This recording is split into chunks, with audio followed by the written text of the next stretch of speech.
सांगू, नवऱ्याचा कॉल आला, म्हटला चल शॉपिंगला. मी एवढं काही खुश होण्याचं माझं कारण नव्हतं, कारण त्याच्यासाठी ऑफिसची स्टेशनरी आणायला जायचं होतं. मुलाचे कधी स्टेशनरी आणायला गेलोच नाही. त्याचं कारण म्हणजे त्याच्या शाळेतून वह्या, पुस्तकं, चित्रकला वही आणि रंगरंगोटीचं सगळं सामान शाळेतून भेटते, त्याच्यामुळे काही प्रश्नच येत नाही.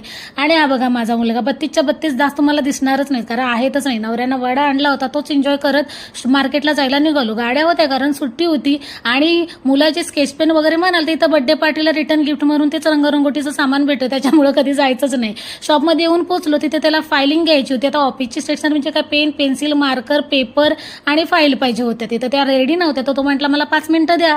तर म्हटलं ओके चला, तोपर्यंत दुसरं काहीतरी बघूया, बारीक सुरीक त्याच्या गोष्टी होत्या त्या घेऊया. माझा नवरा पुढे चाललेला, मी त्याच्या पाठून चालली होती. ऑफिसचं याचं सामान आणि घरात माझ्यावर दिलं. मी म्हटलं चल मी डोक्यावरच घेऊन जातो, कारण त्यावेळेस कोणी माणसंच नव्हती. मी म्हटलं तुझं ऑफिस, तुझं काम, तुझं ते साहित्य ऑफिसचं आणि माझ्याजवळ देतो. तो सॅलरी आली की कशी तू येतेस, मग हे थोडंफार उचलायलाच पाहिजे. तर हो, तुम्ही चॅनलला सबस्क्राईब करायला विसरू नका. चला उद्या